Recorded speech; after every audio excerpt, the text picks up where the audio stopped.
We are going to be in the Old Testament book of Jeremiah, Jeremiah chapter 33. If you'd like to find that in your Bibles and get ready, we'll be there in just a few moments. But first of all, let me just say, I hope that you are feeling better. I find myself saying that to a lot of people here lately with the flu bug going, I hope you're feeling better. Or I might say, I hope that you have a healthy baby. I hope that you get an A in that class. I hope she likes me. I hope I get that raise. I really need it. I hope that peace comes to our world soon. You know, every day we use that word, don't we? That small word, hope. And it's tough to live or even make it through one day without hope. But what is hope?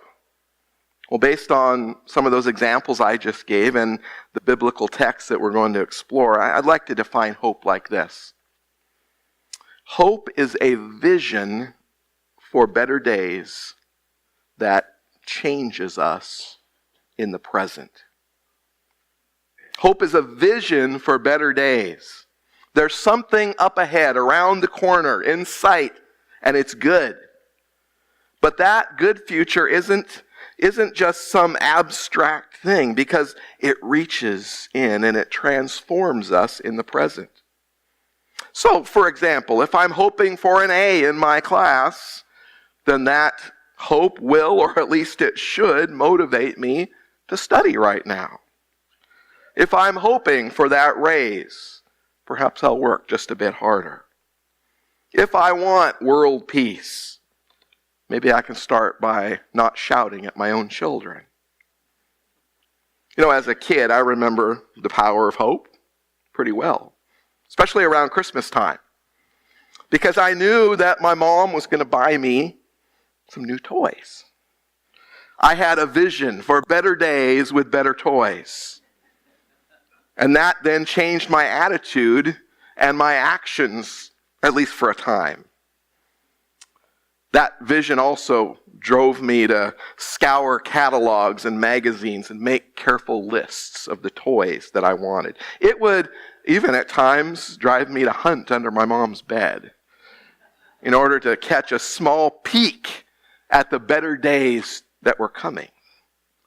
You see, hope is a vision for better days that changes us in the present. Today, we're going to look at a promise for better days that's recorded in the Old Testament book of Jeremiah. And to help us in our journey, I want to just give you some background, a little bit of a reminder perhaps for some of you to introduce this prophet of hope, Jeremiah. Now, Jeremiah was a real figure in history. Sometime right around the year 627 BC, when Jeremiah would have been perhaps like a junior in high school, God came to him. And he spoke to Jeremiah, this young man, and he said, "Before I formed you in the womb, I knew you. Before you were born, I set you apart. I appointed you as a prophet to the nations." Now imagine getting that message as a teenage boy. Talk about some pressure. Now we're going to fast forward 40 years. Jeremiah is a prophet, a spiritual leader for his community, the Israelite nation. But the nation is in crisis. The year is 587 BC, and the king of Babylon and his troops have surrounded the capital city of Jerusalem. They've set up a deadly siege that's lasted more than a year, leaving the people inside Jerusalem on the brink of starvation. Zedekiah is the king of Israel, and he still thinks that he can beat back the Babylonian king Nebuchadnezzar. And so he keeps fighting back. Meanwhile, Jeremiah tells the king, "Zedekiah, it's over. Just give up and give in. The king of Babylon will come into the city and you will surrender. So you can trust God to do it the easy way, or you can do it the hard way." And by the way, Zedekiah chooses to do it the hard way. And it culminates with him having his eyes gouged out by his opponents. You can read this entire story in 2 Kings chapter 25. Now the rest of the spiritual leaders and the prophets were assuring the king that Jeremiah was a fraud. He was a crackpot. They kept telling the king exactly what he wanted to hear. You are the man, Zedekiah. Nobody can mess with our nation. We're Israel. We always win because God's on our side. On the other hand, Jeremiah kept warning the king that these false prophets were merely offering cheap and false hope. Listen to his words from Jeremiah 6. They dress the wounds of my people as though they were not serious. Peace, peace, they say, when there is no peace. You see, Jeremiah's basic message was this: look deeper, king, because this isn't a military thing. It's a spiritual thing. In other words, the people of God have rejected the covenant of God. They've been committing spiritual adultery for far too long. Well, King Zedekiah didn't like that message. And so he branded Jeremiah an unpatriotic menace to national security and had him arrested and thrown into prison. And so in the midst of these grim historical circumstances, as Jeremiah sits in a squalid prison cell, he's misunderstood, persecuted, hunted down, he's labeled, he's derided. It's during that time that he will proclaim some of the most powerful words of hope that are found in the entire Scriptures. Chapters 30 through 33 of the book of Jeremiah are often called the book of consolation or the book of hope. Hope, according to the Bible, is a vision for better days. The days are coming, declares the Lord. We see that statement again and again. The days are coming. All throughout the Old Testament, there are hints and there are pictures and there are clues that say the same thing. Better days are coming. And those clues and those pictures are so powerful that they should take our breath away. But one specific message of hope is found in the text that I want to share with you today. And it's in chapter 33 of Jeremiah. Chapter 33, beginning in verse 14. I want you to listen to these words. The days are coming, declares the Lord, when I will fulfill the gracious promise I made to the house of Israel and to the house of Judah. In those days, and at that time, I will make a righteous branch sprout from David's line. He will do what is just and right in the land. In those days, Judah will be saved and Jerusalem will live in safety. This is the name by which it will be called, the Lord our righteousness. Wow. Let's talk about this great hope. This great hope that God has for his people. For you see, hope is about a promise. It's about a promise. For the followers of Jesus, like us, hope always depends on the reliability of the one who makes the promises. Hope is never based on wishful thinking. Oh, hope it'll be okay. It's never based on positive feelings. Just think stronger and better and things will be better. No. Hope is never even based on how much faith we have. Hope is based on God, who is really there. A God who has left good and sufficient reasons for us to know and to trust him. You see, if this whole Jesus Christ thing isn't reliable and trustworthy, then it's not worth our hope. Now, this view of hope counters a misconception in our culture that goes kind of something like this. Religion and spirituality are based on feelings and myths, while science is based purely on reason and rationality. Now, for those who ascribe to this way of thinking, the world is then divided neatly and cleanly into two categories of people. reasonable, rational people who actually think through issues and come to the right conclusions, including the conclusion that faith is crazy. And then irrational, dumb people who don't think through the issues and therefore mistakenly conclude that there must be a God, which, by the way, it leads to just further disaster. But you see, in the Bible, hope in God is never pulled out of thin air. It is always based on a particular history with God, a history that gives us glimpses of God's character, that provides reasons why we should trust God, why we should place our hope in God. Hope is based on reason. It's not irrational. Hope is always about a promise. And as followers of Christ, we must have a firm conviction about this promise, the hope of our calling.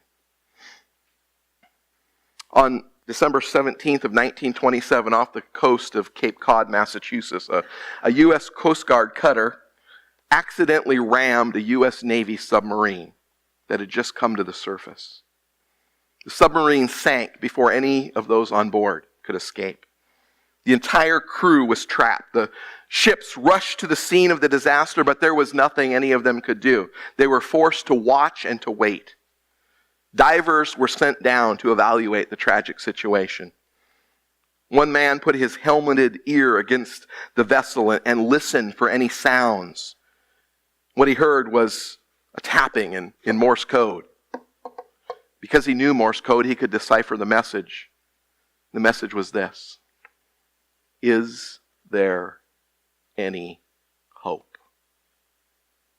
Is there any hope? And folks, all around us, people are asking this same question. Circumstances can become dark tunnels of despair. Health problems, financial calamities, struggles in our relationships, unexpected tragedies, uncertainties about life after death. All of these and more cause people to cry out in their heart, is there any hope? Is there any hope? Some have concluded that there indeed is no hope in this world. They've given up. Life has become nothing more than a dreary burden to be carried out day after day. Some even seek the ultimate escape in suicide. Why? Because they can see no hope. The eyes of their hearts have no understanding. But you see, in Christ Jesus, we have the hope of His calling. There truly is no hope apart from Christ. You see, Jeremiah knew this hope. He believed the words of our text in verse 13. When God spoke to him and reminded him, the days are coming, declares the Lord, when I will fulfill the gracious promise I made. Jeremiah believed that. And therefore he had great hope. Hope is about a promise to hold on to. It's not about circumstances or events. It is about a promise from God. But there's more. Not only is hope a promise, but hope is about a person. Hope is about a person. The vision for a better future isn't based on our wishful thinking or even our faith in that future, but instead the promises all point to a specific person. Hope is not wrapped up in a season or a program or in a new job or a better spouse or a better house. Hope is wrapped up in a person. The biblical word for this person is Messiah. In verse 15 of our text, this person is called a righteous branch who will sprout from David's line. Wow, what does that mean? Well, first of all, throughout the Old Testament, the greatest king was King David. Now, he was a flawed and an imperfect man, but he was also a warrior for justice and truth, and he was a man after God's own heart. He was the greatest king. And toward the end of David's life and throughout the rest of the Old Testament story, God kept promising. And he said, I will raise up a king like David, but much better than David. And he will rule my people. He will bless the whole earth. And so in verse 16 of our text, Jesus is called the Lord our righteousness.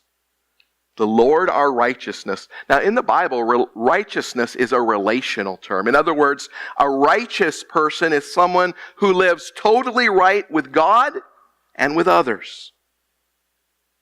Now, unfortunately, the Bible also says that none of us are righteous. Now, we might get it right part of the time, but that doesn't help. You're either righteous or you're not. None of us get it completely right. But this branch, this promised one, this Messiah will be called the Lord our righteousness. In other words, he will get it right all the time. He will be the only fully righteous human being who has ever lived. And this leads right into the heart of the gospel. The New Testament declares that when Jesus, the Lord our righteousness, died on the cross, he took upon himself our unrighteousness. And in a marvelous exchange, we received his righteousness. The Apostle Paul puts it this way in 2 Corinthians chapter 5. He wrote it this way. He said, he made him who knew no sin to be sin on our behalf, so that we might become the righteousness of God in him. That is simply astounding good news of freedom for anyone who will receive it. Hope is about a promise. Hope is about a person. Now, all of that can sound academic and safe until we get to the last part of our definition of hope. Hope changes us in the present. Hope changes us in the present. Once you start down the path of hope, there's no turning back. Now, let's be honest. Sometimes it feels safer not to hope, right? Sometimes we dismiss hope. When we don't hope, then we don't have to worry about being disappointed. And there's some seeming security in that. But you see, in reality, hopelessness closes the human heart. But once you start hoping, you become vulnerable. Once you start hoping, your heart starts to burst with longing. Because now you have that hope. Hope will turn your life upside down. I promise you that. I want to give you an example from my own life. I grew up the first 9 years of my life without a father. My dad died when I was an infant. I was raised by a single mom. And when I was 6 years old, my mom met and then married a man that she had met at a church. That was the beginning of some real hope for me. You know, a real family, a dad like other kids had, somebody that could teach me how to throw a baseball. But that hope didn't last very long. You see, it wasn't long before that hope was destroyed. That man was an abusive man. He was abusive towards his wife, my mother. He was abusive towards me. He was alcoholic. He was extremely deceptive.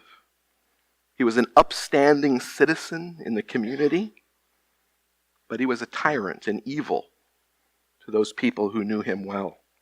And so as a result, the hope I had as a little boy faded away quickly.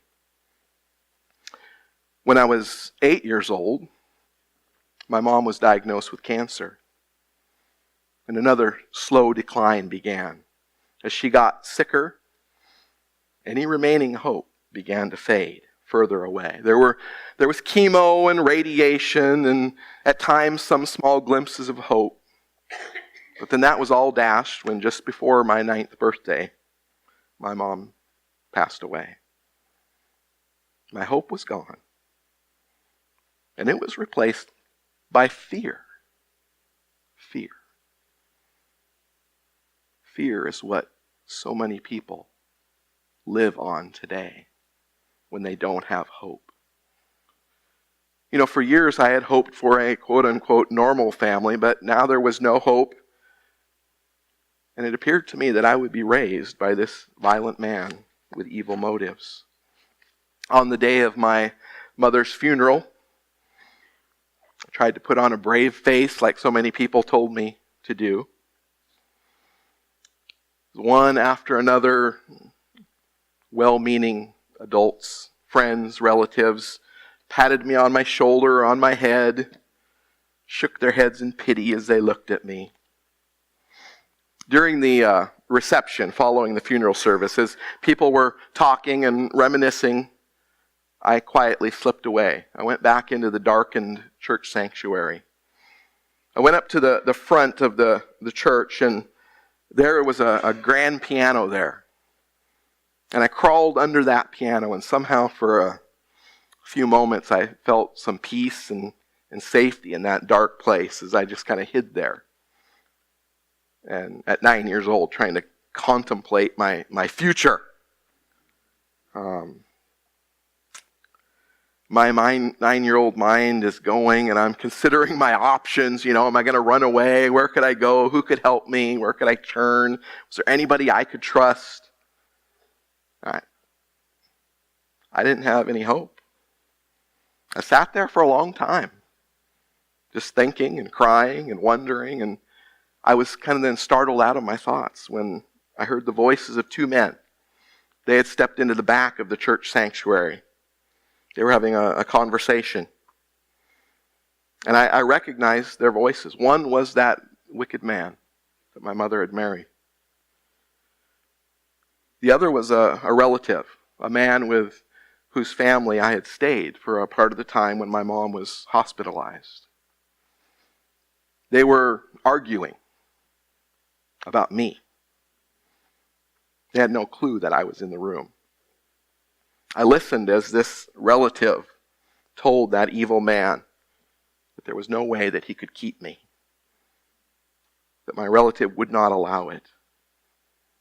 He said, if you make any attempt to ever see Rob again, I will stop you.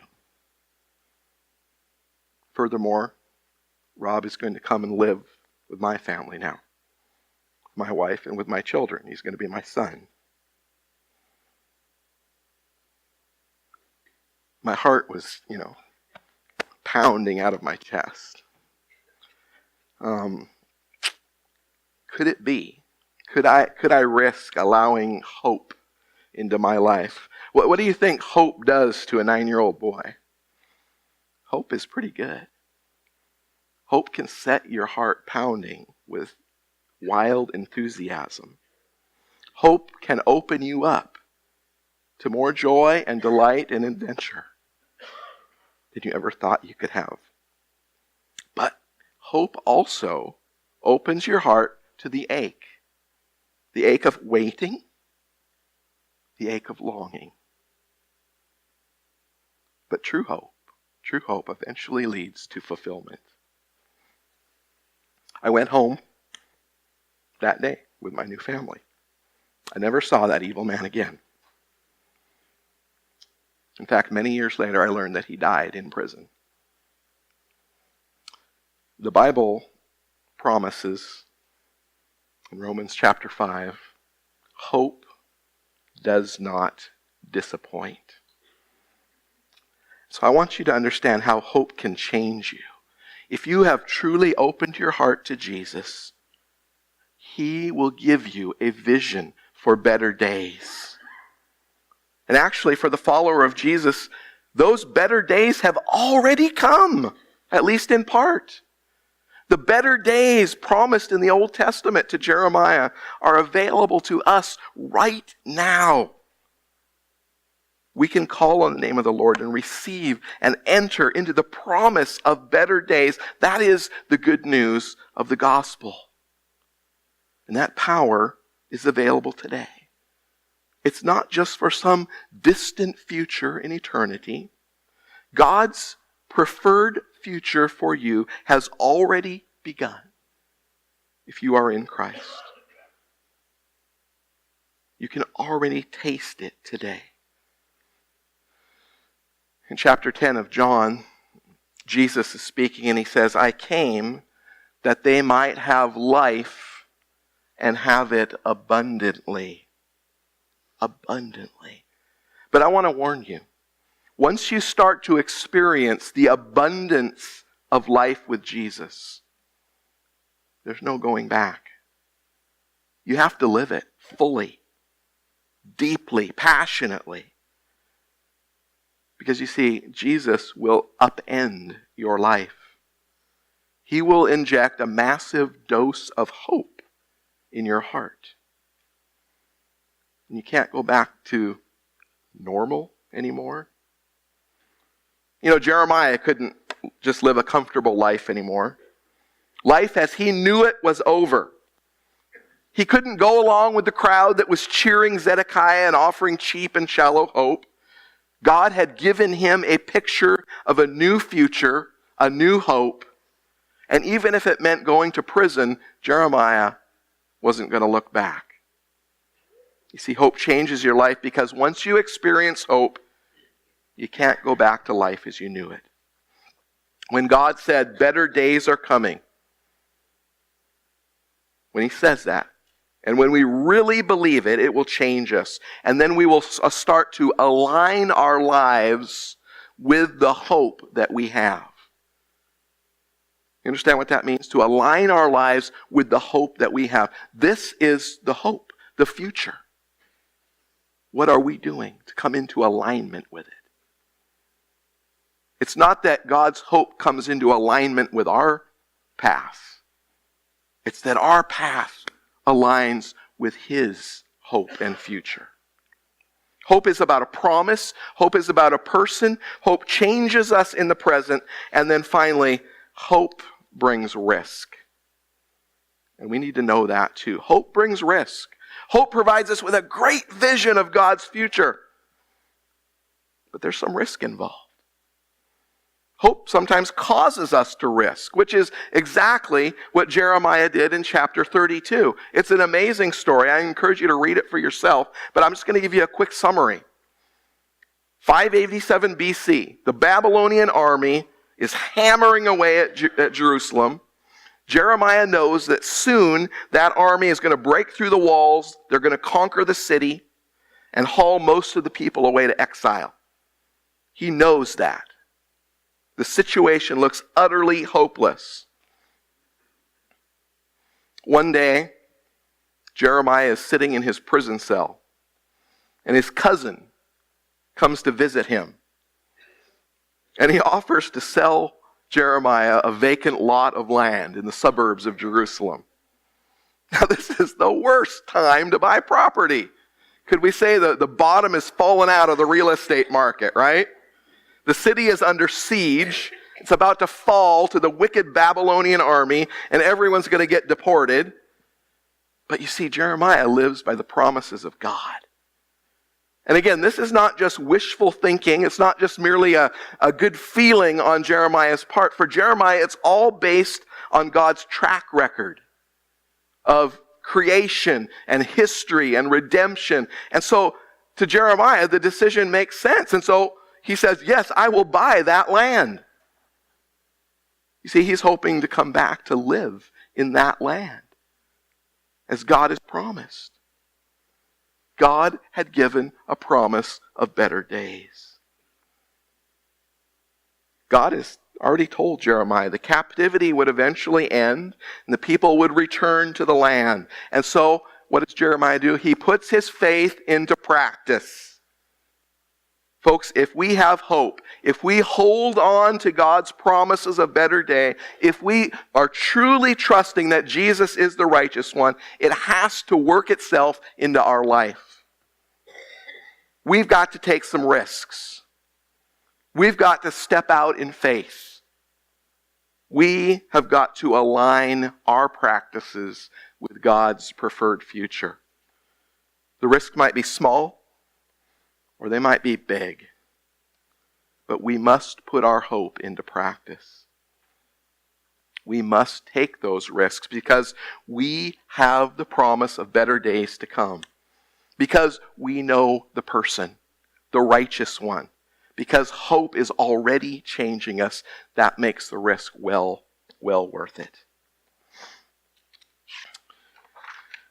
A man approached a Little League baseball game one afternoon. He asked one of the boys in the dugout what the score was. And the boy responded, 18-0, and we're behind. Boy, said the spectator, I bet you're discouraged. Why should I be discouraged, said the little boy. We haven't even got up to bat yet. Isn't that great? Folks, it's our turn to step up to bat. It's our turn to take a swing, to take a risk.